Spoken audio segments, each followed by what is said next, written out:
Hello, welcome to Visit Paul Daily. Today is Monday the 26th of September and I hope you had a good weekend. I know I certainly did. I had a really good Sunday and I followed my advice from Saturday's little video series about 5 tips for a better morning. I've actually got the next 10 days off work, so I'm at home and I'm just doing some reading and studying and various things.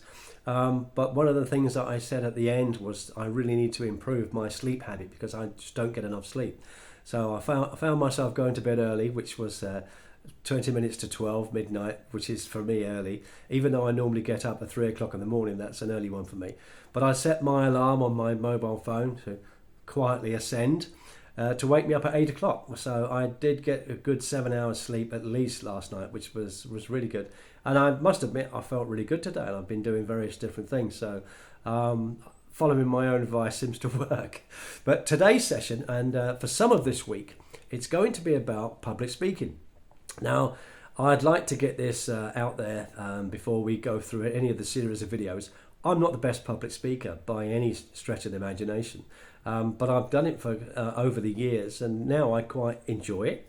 And I don't find it a challenge, but it is something that people really struggle with, and they don't like it, and they just learn from an early age not to like it, which is quite strange. When you're a child, you're told to only speak when you're spoken to, be quiet. Children should be seen and not heard. And then when you try and do well in school, they go, "Who do you think you are?" Some of the language that gets taught at schools is quite strange. If you see me looking down, I'm just looking at some notes that obviously I made today. But in schools, they don't teach us how to speak, how to publicly speak, and how to listen. They teach us how to read, write, and count, which is all very good. But when you come to later in school, where you've really got to do things and you've got to listen more intently for exam reasons, and then you've got to speak because you're asked to do certain things as you get older in school. It's not playing anymore. It's real serious learning. And you don't want to do that.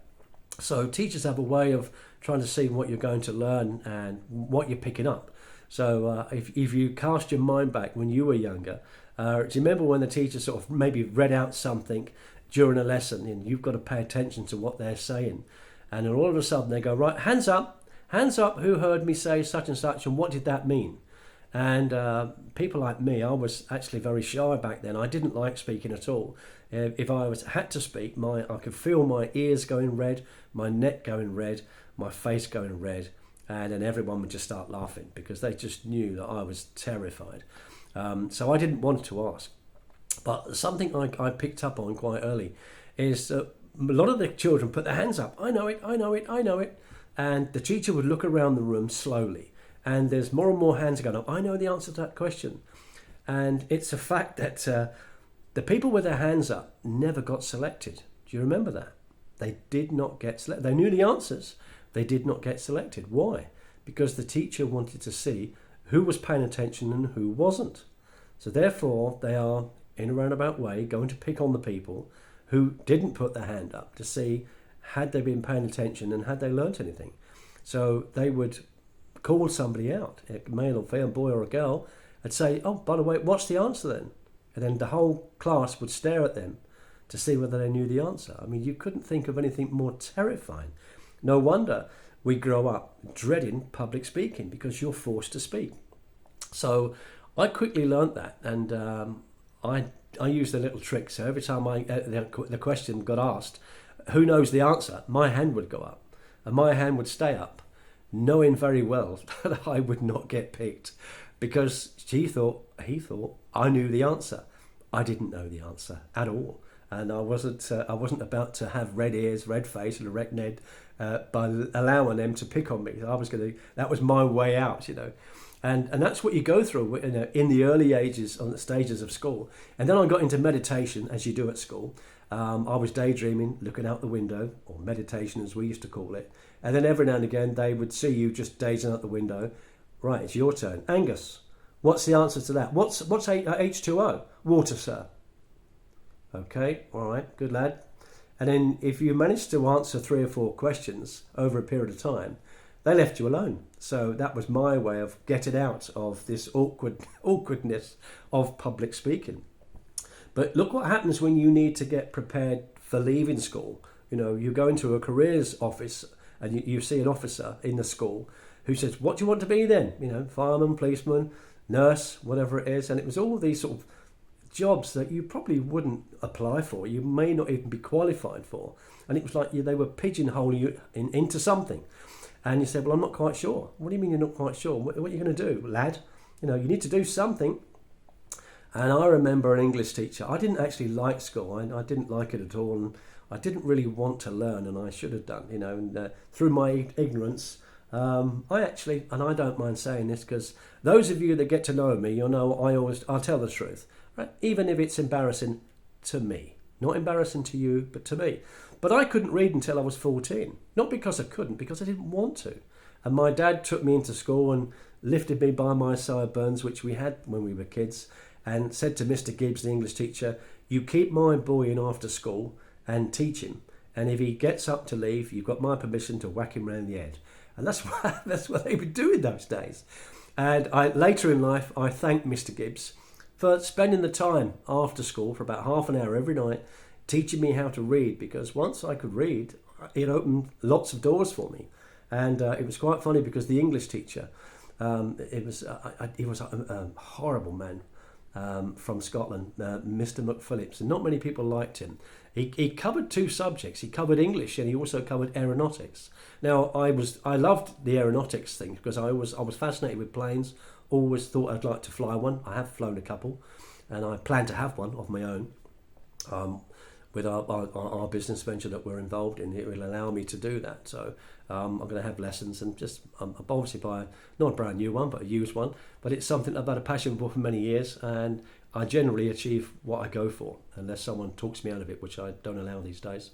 But Mr. McPhillips, he tolerated me in aeronautics because he knew I had an interest, but I wasn't very good in his other lesson, and he knew that. And he even said to me one day, laddie, you won't even get a job. You'll be nothing. And I think, what a thing for a teacher to say to a pupil. There was no encouragement there whatsoever. And when I left school later, I became a bus driver in 1980. And I picked up Mr. Gibbs at the bus stop at Sunbury-on-Thames at the Cross. And I took him home on a bus. And he said, oh, this is a really good job. I said, yeah, I love it. It's quite a responsible job. And then when I was 26, I had a chauffeur business. I had a Rolls-Royce chauffeur business. And I did weddings and I drove Arabs around, and I worked for Richard Branson driving his buyers around for a while. They were 16 and 17-year-old kids, but they loved my Rolls-Royce at the time because I was one of a few Rolls-Royces that had a telephone in it. It was built in, I had it built into the car, hot wired into the car. And it cost me £3,000 of that car phone. Look what we get phones for now. And it was in the car. And if it rang when you were out of the car, it would just say call. You had no idea who it was. And it was quite expensive. So it was 50 pence a minute at the time. This is 1986. 50 pence a minute to receive a call and 50 pence a minute to make a call. But these kids loved it because they were on the phone all the time with buyers, spending thousands. And I also had the most amazing music system in there, so they loved that. So my car was quite cool compared to all the stuffy things out there. But that was a nice time working for Sir Richard Branson. I did meet him, and we had various conversations, and that was really good. But on one occasion, I was going through Sunbury, and I spotted Mr. McPhillips at the bus stop because he lived in Staines. So I stopped, and even though I was an adult, I said, "Hello, sir. Would you like a lift?" He said, "Hello, laddie. I'm 26, where are you going?" I said, "I'm going to Staines. That's where I live." I said, "Yes, I know. Would you like a lift?" "Yes." And he got in, sat in the front with me. He said, "This is nice. You've got yourself a nice job then." He said, "Who do you work for, lad?" And I said, "Me, sir. It's my car." And the look on his face was absolutely priceless. And I'll never forget that because that man was very unkind to me. And it was unnecessary to make me feel like that, make me feel like I wasn't going to be worth anything because he couldn't be bothered to spend a bit of time to teach me. But every dog has its day, right? And that was quite nice. That was, they say success is revenge, And I went on to different things, but my first sort of inkling into getting into speaking, and I'd like to cover this section about how people say, well, how did you start, and how did it work for you when you're so shy? I like to cover that because I want to show you what you're not going to have to go through. Because the idea of this session that I'm going to cover this week, how to be a public speaker made easy, is that you won't have to go through anything like what I had to go through in my 40 years of doing this. What I'm going to show you is going to be so easy in the privacy of your own home, and it's just you there. There's no audience, but you'll become very proficient in being able to speak and have the confidence to do it because of the easy methods that I'll show you. But I think it's quite relevant to actually go through some of the stuff that I did, and there'll be some people on here that have grown up with me, that have been working with me for the last 20, 30 plus years, especially in network marketing, in that area that I was working in that. And they'll remember some of these things, and they'll probably remember some of the venues we've been, and I remember that time. Wow, that was a day, and we had to go through it because that's what we did. But the early times was in 1980 when I was a bus driver. I joined a company called Amway. It's still a big company today. I think Amway do something in the region of $10 billion a year, and the letters Amway stand for the American way. And it was founded by two guys called Rich DeVos and Jane Van Andel, and I actually met those guys at the arena at Wembley. They had a massive conference there, and I managed to see them afterwards. I was a bus driver at the time, but what really took me that time, when I was watching all these people on stage talking, and I'm in the audience, and these people were plumbers, these people were engineers, they worked in factories, they were bus drivers, they were women that worked in offices and various different things, and coffee shops and everything. And they just said, well, we started this part-time and we're now making more part-time than we do in our full-time job. Well, something like that grabs your attention. These were just ordinary, everyday, really nice people who have decided to join something that will give them an extraordinary life. So I've got a bunch of customers, and I started to introduce and share the idea with a few people and built up a team. And I learned off various people. And there were some really good characters. There was Pete and Vera Hedges, and Pete worked for a cigarette factory at the time. And he was a real rough and ready guy from Essex, and Pete was great. But he did very well. He became what they call a Ruby direct distributor in Amway. I only have got to direct distributor, which means I got about halfway to where I wanted to be, really. But my income was better. I had a lot of retail customers. I didn't mind doing that. And I built a team. I was gradually building this team. And as I attended other events, and in those days, we used to have a tape and book club every month. So we paid a certain amount of money. It wasn't a huge amount. It was only a small amount of money every month to the company. And we would get a book and an audio tape from the real big leaders, the millionaires, things like that we would listen to and read. And it was good schooling. And I'm thinking, well, I didn't really go to school, but now I'm looking at this and seeing how this works. This is actually good schooling, And I later found out in life that I'm actually dyslexic. So when I started to put things together and started to do my own training and things, it was difficult because I would read one thing and it read something completely different. So I might have to read something 26 times, and on the 27th time, I'd get it. So it really hasn't been easy for me. So it's a bit of a challenge, but it was good fun, and they were good times. And I spent a bit of time in Herbalife, and there was one guy was my upline, a lovely guy. He was an ex-policeman called Peter Powderham. So if Pete's still around, so if you're watching this, Pete, hi, be lovely to connect with you again and have a little video visit, because you were always one of my early heroes. Pete was about 6'4", 6'5", and he had this beaming smile. He was a lovely guy. And his wife was ever so tiny, she's about 5 feet. And we'd see them at all the events, and he'd come into training events and things like that at people's houses at a weekend. But Pete always had a principle. Although he did network marketing, he didn't work round the clock like most of us did. And it's not the best way to do it, really. Pete always had evenings off, and he said, well, I do this full time now. I'm making a full-time living out of it. So if people haven't got the time to contact me during the day, even by an email, at the time we had emails, we didn't really have mobile phones back then, or a letter or whatever it is, or meet me, then send me a fax. We had fax machines then. Then I'm not going to be around 9 o'clock, 10 o'clock at night just to answer people's questions when I've got a life.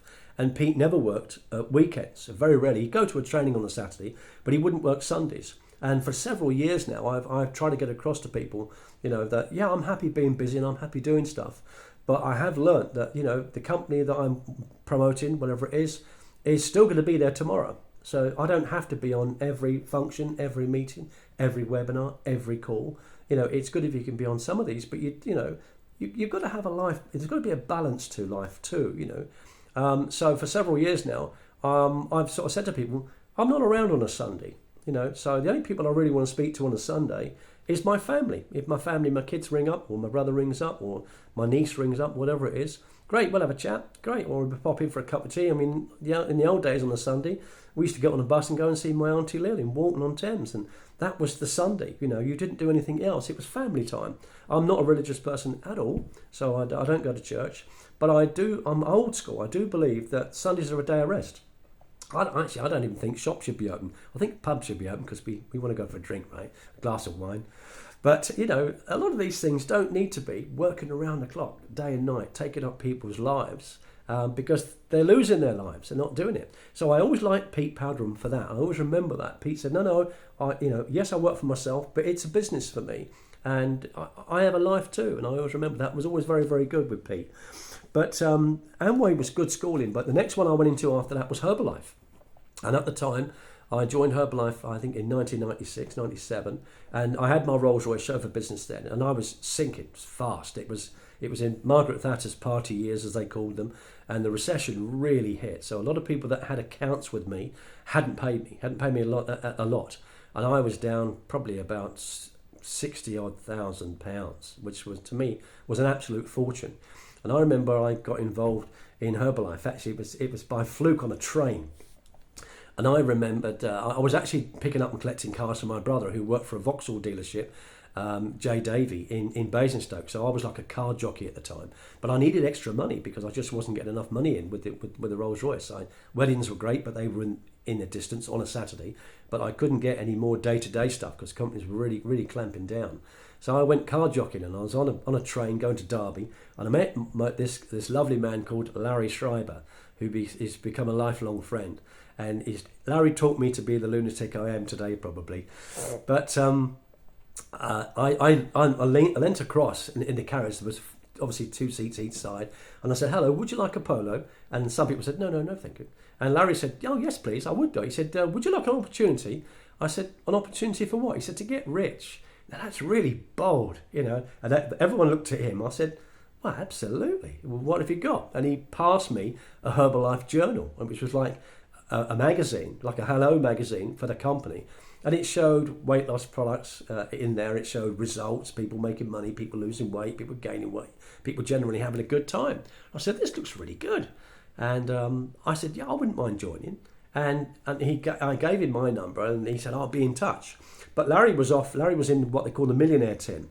So Larry was off very soon after that to Hawaii for 10 days. The company would have these training events. So it was 3 days training and 7 days playing as a thank you for all the work they did, which, that was quite nice. So I kept trying to contact him and he wasn't getting back to me. So eventually I heard about the next meeting in London, and I went to the London meeting. And after this massive, great meeting, I took my brother Tim with me. He said, this is really good. And Jim Rohn was there, my mentor, and I started to listen to Jim. I thought, this guy sounds really good. And eventually I saw Larry with a massive amount of people around him, which was his team. And I said, hi, I'm the guy on the train. I said, I've been trying to join and you don't ever answer me. I said, shall I join someone else? He said, oh, no. He said, I'm really sorry. I remember you. He said, I've been away. And he signed me up, and I don't think he really twigged who I was. He just said, oh, okay, let me sign you up. And then he went off on another excursion. He was on a plane somewhere else. And he actually phoned me from the plane. He said, I remember who you are. You're the guy on the train. You're the guy with the Rolls Royce, right? I said, yeah. And he said, great, I'm really sorry. You must think I'm an idiot. Let's get together. And we built a fabulous friendship. But Larry gave me the confidence and taught me what to do and what to say.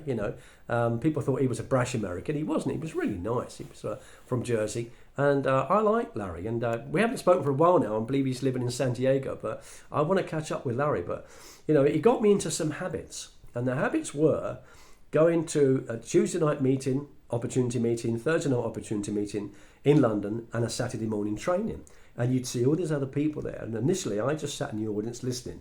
And I used to use some of the products. And every now and again, I got a good result on the products. I suffered with a lot of stress then, with everything going on. And I had some psoriasis in my head, and it was awful. Very conscious of it. And their Herbalife shampoo, the herbal shampoo, I just found was absolutely brilliant. It worked for me.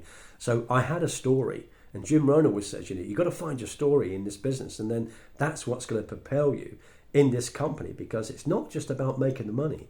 It's proving that the products work for you and you're going to get something from this. And because after a while, Larry said, let's practice the story. I said, what do you mean, my story? And he said, well, how long have you been using the shampoo and gel and that sort of thing? And next minute, I was up. He said, no, get up and tell your story. Well, the first time I got up in a meeting to tell my story about my results with the products, I stood up, but my mind sat down. My legs were shaking. I knew I could feel them shaking. They weren't good at all. And I was kind of stuttering. And I stuttered quite badly, because when I got a bit nervous, I used to stutter and speak so fast. I know I speak quickly now, and I do try and slow it down a little bit.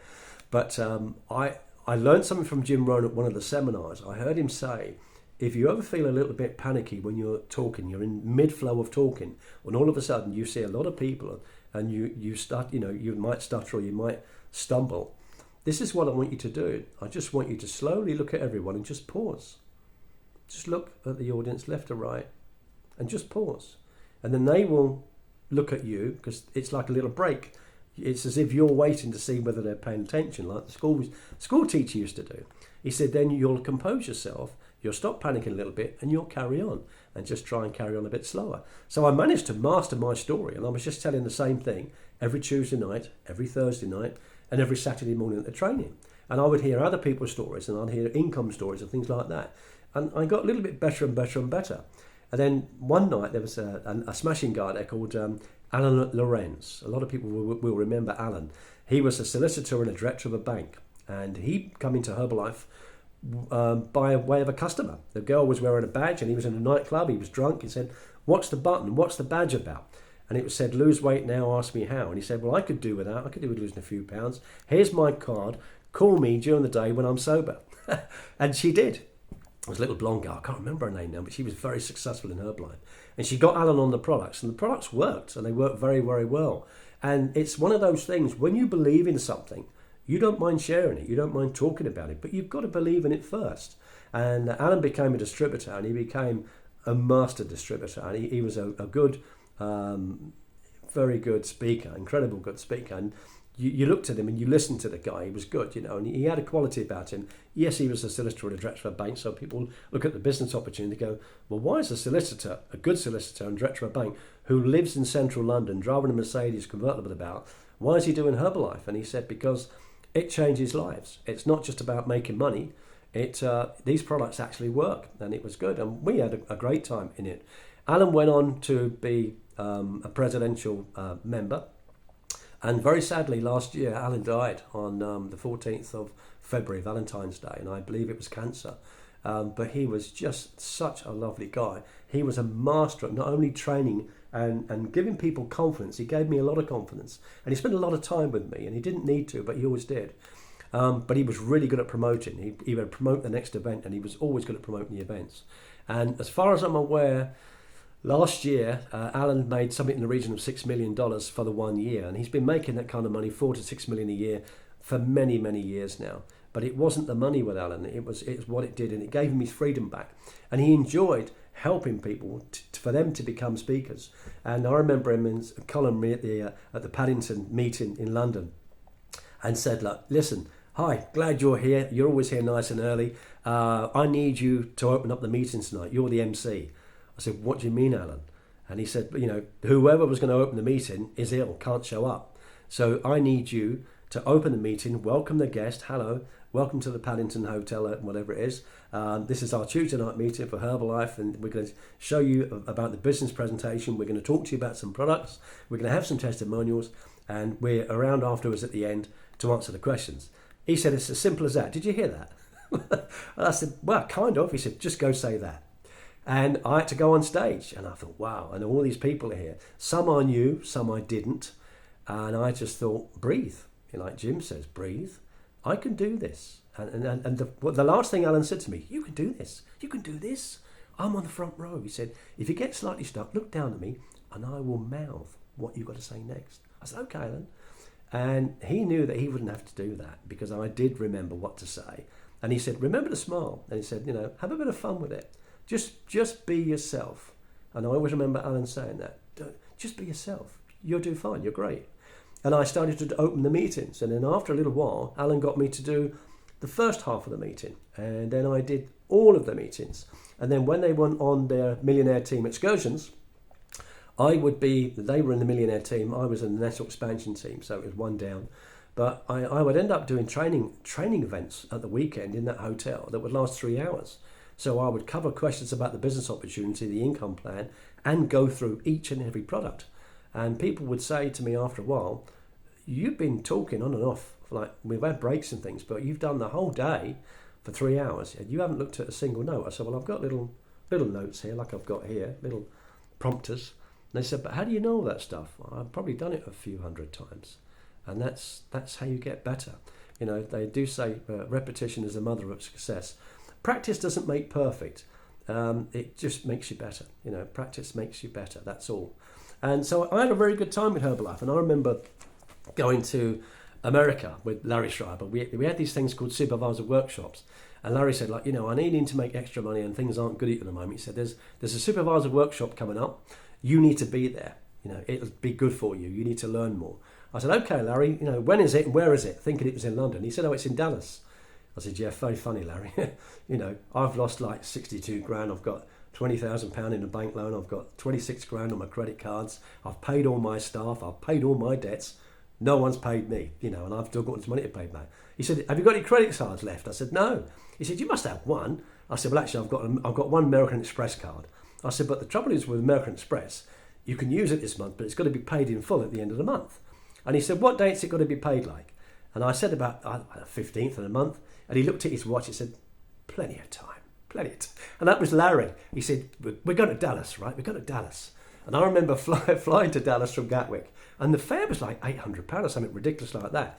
And that was a life-changing time, going to Dallas. It really was. When I saw how the millionaires were working and what was going on there. But Larry knew what it would do for me because I was slacking a little bit. I'd gone from about £5 grand a month income down to about 3, things I knew. And I was picking up a bit of negativity from people. And I was believing it. You know, I'm thinking, hang on a second. Larry says, well, is there anything I could do for you? Yeah, I can't recruit, Larry. Yeah, what else can I do for you? Well, I'm not really selling much at the moment. He said, yeah, I know, you're rubbish. What else can I do for you? He said, because whatever you keep believing, you're dead right. You've got to change your attitude. It's got to change. He said, you need to come to Dallas. So while we were out there, we worked with what I realised was later on was the Millionaire team. Now, Larry Thompson, who was second in command of the company, big shoulders, he was an ex-construction worker. He was incredibly motivational, incredibly good trainer. I spent some time and got to know Larry a little bit as well, which was good. But he had a little sister called Tish Racine, this gorgeous little blonde girl, and she was a truck driver. She used to drive big 18-wheelers until she went into Herbalife. And I remember she had this it was an old carpet shop, and all the front was all glass. And she had it all decked out with about 20 desks in it, 15 telephones, about 9 or 10 photocopiers. So if you got there early, you could photocopy these flyers. Some were about losing weight and feeling good, and others were about earning some money. So we'd photocopy these flyers, we'd use a guillotine, we'd cut them in half, and then we'd go out and put them out in the street. We'd go and hand them out. And I had a little bit of ego about myself. I'm a young kid, 26 years of age. I've got a Rolls Royce, and I had this, edge, I thought. But the reality was I was going broke because, I hadn't been paid by a lot of companies that just disappeared. And I needed it. I needed it bad. So after about 2 hours, downtown Dallas, I said to Tish a bit arrogantly, I said, look, I don't know what I'm doing here. This isn't me, handing out flyers to people that don't really want it, And she said, oh, you think that's all it is, do you? And I said, well, what else is it? She said, it teaches you to speak to people. It teaches you to listen to people, to what they want. And you're going to help these people. This is about you helping people overcome their challenges and changing their life. And I said, yeah, all right. But, it's not about making real money, is it? She said, what do you call real money? I said, well, real money, I said, have you made any real money? Like real money?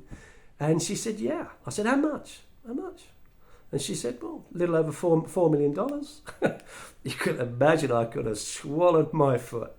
And I said, oh, and I could feel the ears going red again. I thought, oh, no, I'm going back to that. And she said, oh, Roger, can you come over? And she called over a guy called Roger Daly. Now, you guys in the old-time Herbalifers that used to be around when I was around there, you'll remember Roger Daly. Roger Daly was a really good musician, and he was in Herbalife. She said, oh, Paul's here from England. Oh, yeah, you're the Brit. Yeah, I've heard you. Oh, yeah, you're great, man, what do you need to know? She said, oh, Paul doesn't think we're going to make any money in this deal, and we're just wasting our time putting out these flyers. And he said, have you made any money, Roger? He said, yeah, a bit over $5 million. I said, oh, God, okay, I get it. Oh, no, Jim. And she calls over the number one distributor, Jim Faubert. We're all out there handing out flyers in downtown Dallas.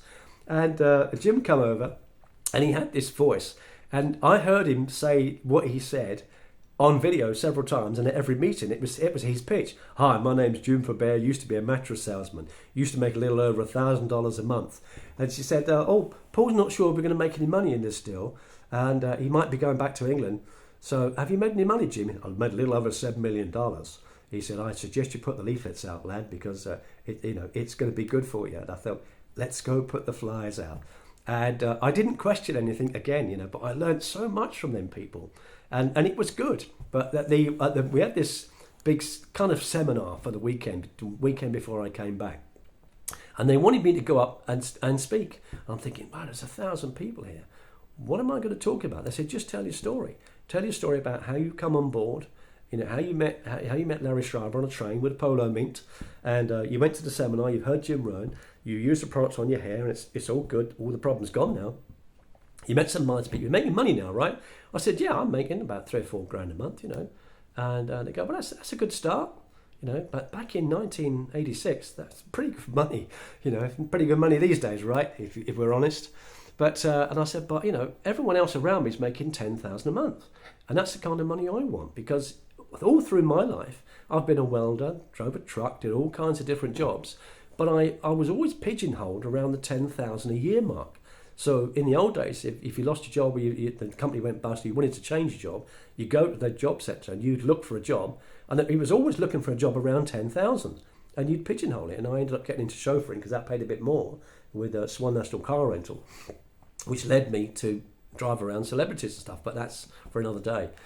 But that was good, and I thought, well, what am I going to talk about? I said, just tell your story, and just anything else comes to mind. Just tell it, because they, you speak funny coming from England, we want to hear you. So okay, that'd be good. And everyone was there. Mark Hughes, the founder, was there. Larry Thompson was there. Jim Rohn was there, and they all stood at the back against the wall there. And they all stood up, and everyone else sat down. And it was quite a big room, and it was buzzing. The atmosphere was very, very exciting. And it was my turn to go up and talk, and I gave my story in bits and pieces. And then I said, I love Herbalife. It's really good, actually. But let me tell you this is my advice. If Herbalife stops you doing what you really want to do, it's not worth doing. And Larry Thompson gave me the biggest glare, as if to say, what are you saying, boy? You're not meant to say that. We want people working. We want people recruiting. We want people selling. And he just glared at me. And then I locked eyes with Larry. And I thought, Larry's not understanding what I'm trying to get across here. And all of a sudden, Mark Hughes smiled at me and he started to clap. And when Mark Hughes claps, the founder, everyone else clapped. And then 1,000 people started clapping. And I'm thinking, whew, that got me off. And I said, let me explain what I mean by that. What I mean is, this is great fun and it's a part-time venture. But if you like playing tennis, if you always see your family at the weekends, if you see your friends and have barbecues, if you go out with your friends on a Friday night, and Herbalife stops you doing any of those things, it's probably not worth doing, because the idea of doing this is as a second income, which doesn't interfere with your job and your life, because that's how we promote it. And it should be fun, right? This is fun. So what I'm saying is, just have a little bit of a balanced life, work out what days you're going to work. I said, I have a little sheet of paper, an A4 sheet of paper, and I make squares on it, 31 squares, 31 days, and I shade out the days where I can't work. I said, so that was my weekly and monthly planner. They go, that's a simple planner. I said, yeah, it simple, works for me. But then, I was really thrilled to get that clap and to let me off the hook. But they said, we get what you mean by that. That's really good. But I learned a lot from that trip, and It took me a little while to pay my American Express card off when I got back, because I was staying in the Hilton Hostel, and although it was a reasonable price, I'd spent a few bob. But I quickly shot back up to way over £5,000 when I got back, because what really changed was my attitude. I started to believe that, yes, what I was doing would work for me. I then realised that it was becoming easier and easier to talk to people. And people said, I've heard your story. Can you tell me that bit again? I said, have you heard my story? And the next thing is, we've got webinars and things happening in the UK, and we've got cameramen around, and they're doing testimonials. And I ended up on one of Herbalife's videos, promotional videos, which was nice. I ended up in some of their journals. And what was quite nice, we had a big event, and I wished that in those days we didn't use cameras like we use now. You know, they weren't on mobile phones.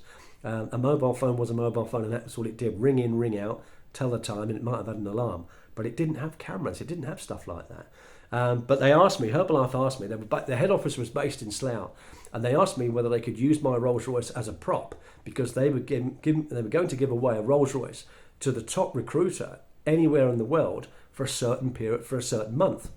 So it was nice. So my Rolls Royce, it was a white Rolls Royce with a brown roof, and it was on the stage at the Wembley Conference Centre, you know, for this massive Herbalife thing. I thought, I haven't got any pictures of that. Wouldn't that be nice to have that again? But they just wanted to use it as a prop, you know, and said, go, you know. And but I remember going to a seminar in London. It was a weekend event, supervisor workshop, and Jim Rohn said, you know, isn't it funny? It's sunny outside, and we've paid about £200 to come here for this weekend to learn how to do better. When the reality is, we're sitting here probably doing better than most people out there. You know, there's BMWs outside, there's Mercedes, there's Jaguars, as they say. And he said there's one Rolls Royce. And the guy with the Rolls Royce has probably come here to find out how to get another one. So after the event, I said, hi Jim, my name's Paul Angus. The Rolls Royce is mine. I've come here to find out how to keep it, because I'm losing it real quick. And he laughed and he said, come and spend some time with me, you know, and let's come and sit down and tell me your story. And I sat down, and if you've ever met Jim Rohn, or if you've ever watched Jim Rohn, you'll see him on YouTube a lot. He's got these deep set eyes, and when he's looking at you, he's, you know, you've got his attention. He doesn't, you know, like when someone walks past you and they tend to go like that, and they look at the person behind. Jim never did that. Jim never ever did that. And he wanted to know what was happening with my Rolls-Royce chauffeur business, why I was losing money, and what my plans were for Herbalife. And he said, this will definitely help you. And, you know, keep your business. He said, this will help fund your business. But you're going to meet some nice people here. You're going to eat some really good products here. And by the way, I can't swallow tablets. Even to this day, I have to chew them. So having Herbalife products and the amount I had wasn't easy. But having that time with Jim, and he just made me realise that I was on everyone's level. He said, success isn't doing extraordinary things, but doing ordinary things extraordinarily well. And he said, that includes you. He said, I remember my first fortune I lost. He said, I was in my 30s, 3.2 million. He said, it wasn't all that much, but it was all I had. And he said, how much have you lost, son? And I said, 62,000. He said, it's all you got, right? I said, definitely from where I come from. It's a fortune. And he said, you'll get it back. He said, because you've got what's known as the ant philosophy. And I said, what's the ant philosophy? He said, ants never quit. Ants will climb over, climb under, climb round. Ants will do whatever they have to do to get wherever they want to go. Ants think winter or summer. I thought, wow. And I remembered that. And I still watch Jim Rohn a lot today. I spent some personal time with him at the time. I spent some time with him again in Dallas. And he said, oh, you're the guy. You're the London guy with the Rolls Royce. Hi, Jim. And it was lovely just to sit with him. And I've got a photograph with Jim. What I'll actually do, I think I'll put that photograph on the main picture of this first video about public speaking, because he changed my life. And he's his patience, and, you know, for him to spend time with me and said, you know, you could do this, and that's going to be my going forward with you. Do you know what? You can do this. You can do anything you put your mind to it. Just do it at your own pace, and just constantly be yourself. Don't try and be anybody else. Don't try and be really good, really fancy. Just be yourself, and just be as natural as you can. That's what people pick up on. People like people that are real. They don't like fakes. I hate fakes. You know, if I have to work with fakes, I quickly get away from them. I don't need them in my life, for a start. And I don't need to be fake. You know, you have this thing, fake it till you make it. Well, do we really want to do that? Why not just make it? Go all out to make it, and don't trample on people on the way. and just help people on the way. But that time for me was really good in Herbalife, and meeting those people, meeting the founders of Amway in 1980, meeting and getting to know the owners of Herbalife and people like that, working with Tish Rashid and Roger Daly and that. And I thought, wow, what a life lesson. Who gets to do this? But sometimes you need like a check-up from the neck up. You need to wake up to say, well, why do you think? I said, but you don't need to do this. Come down here. You're worth millions. Because everyone assumes that once you've got $1 million or two, you don't have to do anything ever again. They go, how do you think we got these millions? We got these millions by helping people. And they're never really promoted about, we got these millions because we wanted to make money. They always said, we got these millions because we helped a lot of people. Do you not like people? I said, yeah, I love people. He said, do you want to help a few people? I said, yeah. He said, just get another person, another family. That's all you need to do. That's all you've got to do. And that'll make a what a difference. And you'll succeed at anything you do. And that's the whole point. It's not the company that's clever sometimes. It doesn't matter what the company is. If your core values and your principles and your work ethic is the same as it's always been, then you'll make a success in the next business as good as you did the last one. So I'm just going to take a quick second to look at this and to make sure I've covered that. Yeah. What I'm going to do tomorrow is probably, this is the first one for the first one this week. I'm going to make 2 tomorrow. So I've got a little bit over this time. I'm trying to keep tomorrow's one to 20 minutes each. So I do apologise for that. But I just think it's background that I think you need to know, because I think some people say, well, what about you? Who are you? Where'd you come from? And how did you start? So I always like to do that. And it does remind me about some really good times as well. So tomorrow is going to be a little bit like that. And tomorrow I'll talk about, I was invited by a friend of mine, Stanley Butnick, and sadly Stanley's passed away now. He would have been a lovely guy. It'd be nice if I could still see Stanley today. But Stanley invited me to the Barnet Business Club in just outside London as a speaker. And he said, we got on great in what we're doing, which was networking at the time. It was with a travel business we were with then. And he said, I think people like to hear the ordinary guys that have got plumbing businesses and other stuff like that, how you do your marketing, how you get your customers, and how you get things to work for you. And I said, okay. And he said, what's your subject going to be? And I said, well, I don't know. I'll think of something, And he said, I said, who was on last week? He said, Sir Geoffrey Archer. What? Now, Sir Geoffrey Archer is an author, and he was an ex Parliament member in the Houses of Parliament. A very good speaker, very strong character, and a well-known figure here in England. And so I've got to go on and I've got to follow the week after Geoffrey Archer. What on earth am I going to say to keep that audience entertained and not booed off the stage like some, a bad comedian kind of thing? So I thought about it that week, and I just come up with a little course, efficiency versus effectiveness. Now, efficiency is being busy and do it and running in figure eights, and being effective is doing things and planning things right and just getting the job done. So efficiency versus effectiveness. And I covered that sort of subject. And then I just covered about things I've done in my previous networking businesses, which would actually apply to what they do in their daily, ordinary business. And I was told that Geoffrey Archer had left the building previously and was on his way home just after 9 o'clock. We started at 7. And they asked me to stay on. They said, would you stay on? Everyone's asking if you'll stay on. And would you cover a bit more? Would you show them some other bits? And can they write stuff down? And can they have some time with you? And I said, yeah, I'm not going anywhere. That's fine. I think in the end, we all left at about 11:30 at night. It was ridiculous. But they said, you know what? They liked you because you're real. And you had some basic, simple things that they just thought were simple that they could actually implement into their business. They said they liked Geoffrey Archer. He was a good speaker, but he didn't really give them much that would impact their business, that they could go out and give to their customers, or to really enhance customer service, which is what I talked about. I talked a lot about customer service and the importance of looking after people. So that was pretty good. That was quite good to follow Geoffrey Archer, and I was a little bit nervous at the time, obviously, going there because it's a big figure I'm going to follow. I didn't really know what my subject was going to be. I had a week to sort it out, and to go there. And then I didn't know how big the audience was going to be, which was good. Lucky enough, it was only about 60 people, so it was quite comfortable. And I just sat on a high stool with a table with some water next to me, and I just had a chat. Well, like I'm doing now, I'm just having a chat. You know, it's I do get frustrated. I'm not the best at grammar. I admit that, but I do get annoyed at these kids. They go, "I want to be an artist." An artist? You mean an artist? You want to be a musical artist? There's a T in it somewhere. So I do try and pronounce my T's, and I do try and pick up on my grammar. But you know, everything's a learning curve, and I constantly try and get better than I was last year, than I was the year before. It's something I work on myself, and Jim always said that. Work harder on yourself than you do on your job. You know, a job's great, it'll pay you a living. Work on yourself, it'll pay you a fortune. So on tomorrow's one, I'll start the conversation of, I always said once I got in networking, I looked at Jim and I thought, I'd love to do that. Imagine just teaching people and being paid for it. And I used to tell people, I'm going to get paid for this one day. And they all sniggered and laughed like they do.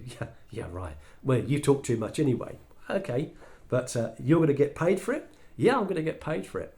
So tomorrow I'll tell you about my lovely friend, Anne Caudry. She had something called the Royal County College of Aromatherapy and Massage, and it was based in Reading. And she had this business, which was very, very good. And she then applied herself, and she started party plan type of business.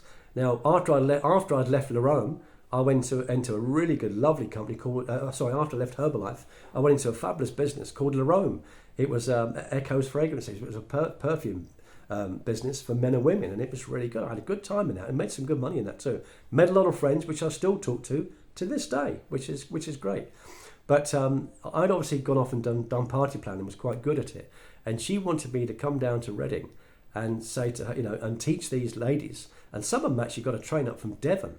And she said, look, I want you, to come and do this. I said, well, I'll come and do it free of charge, Anne. You're my friend. You've been my friend. She used to work with me in Herbalife. She's lovely. And she's a friend to this day. She's a lovely lady. And I said, well, I wouldn't charge you, Anne. She said, no, you're not coming unless I can pay you. And she said, I want to pay you because I want your knowledge and show these girls how you did your receipts. You had a little trick you used to do on the back of the receipts to get a booking for the next party. You have a bit of fun. And I said, listen, at the end of the day, you live in a place called the Penthouse. I'm coming down to Reading to the Penthouse, surrounded by 10 lovely ladies to do with aromatherapy oils. I said, it's got to be a freebie. I'm pleased to be here. And she said, no, I'm going to pay you. And at that time, I think that was like very early 90s. It might be, very early 1990s maybe. And I think I've still got a copy of that. I photocopied that check and it's on a memory stick somewhere. But I got £100 for that evening. That today, in today's value, that's like giving someone £1,000 to come and talk for an evening. I was blown away with that. She said, no, it's got to be worth that. And so that was good. So I'm going to start a little bit about that tomorrow night, follow through to near on present day, and then on my, probably that'll be the second, third video, short ones. Then on the fourth and fifth, how you can be a speaker to any level, whether you want to do it in public, on stage, or whether you just want to do it like I'm doing it on video, because this is still public speaking, but we're just doing it to ourselves. I'm at home, as you can see, and doing it on video without any, fear and or rejection of anybody else. And I've just got some simple ways that I know you can make it really easy. So before I go, my theme of this series is years versus visits. We don't know how many years we've got. I can't promise you how many years I've got, how many years you've got, but what I can promise you is another visit. So thank you for visiting me today. I really appreciate, whether it's morning, afternoon and evening, and I really thank you all so much for your lovely comments. I've got some lovely comments from people that are actually putting what I've suggested into practice. They're having visits with their family. They're having video calls now, not just messaging them and having phone calls. They're having video calls. And I've had 2 or 3 this week, where it was great. I had my friend Ricky West that I said on the weekend. I was telling you about. I'm going to speak to my friend Ricky West. I went to school with. So Ricky and I, hi Rick. We had a good catch up on Saturday night, and it's Ricky's birthday today. So happy 67th birthday, buddy. I hope you've had a really good day. And then today I spoke to a real dear friend of mine, Dennis Owens. Dennis is lovely. He's 90 years of age in November. And he got me into my primary business now, and that company is about to launch quite soon. And that's going to change lives. It'll change the internet, and it'll change our lives, especially financially, and give us our freedom back again. But Dennis is 90 and he's looking forward to the next 10 years. So we had a video call this morning. I had a video call and had a quick chat and a visit with my friend Andy Baldwick. And I had a quick chat with one of my friends and members, David Bembo, today. And we had a bit of a laugh and things like that because he's a motor trader and I used to be a motor trader. So it's good to have visits, but have visits by video. Make it easy, make it simple, have some fun with it. So thank you very much for today. I'm going to end it at 50 minutes now. I do apologise for it being this long, but I just want you to know the background of where I come from and how hard it was for me to do that. But it's not going to be anywhere near like that for you. It's going to be nice and simple for you, nice and easy, and you're actually going to get it. You're going to enjoy it, and I enjoy it now. Any time I get any kind of speaking engagement, it doesn't frighten me. It doesn't faze me whatsoever, and because I'm just going to be myself, and that's all I can ever be is myself. So thank you very much now, and good night. I'm going to load this up to YouTube, and I really appreciate you listening to me. If you haven't subscribed, thank you to the new subscribers, by the way, for coming on board. If you haven't subscribed to me, press the subscribe button and press that little notification bell, the one with the little signs around each side, and when I do a new video you'll get notified, and hopefully you'll get a little bit of value out of what I'm saying, and maybe forward the video on to somebody else or message it to someone else. I just hope I can deliver. That's what I'm here for. I'm here to help people, and I've always done that, and I thoroughly enjoy it. I would recommend it. Best job in the world.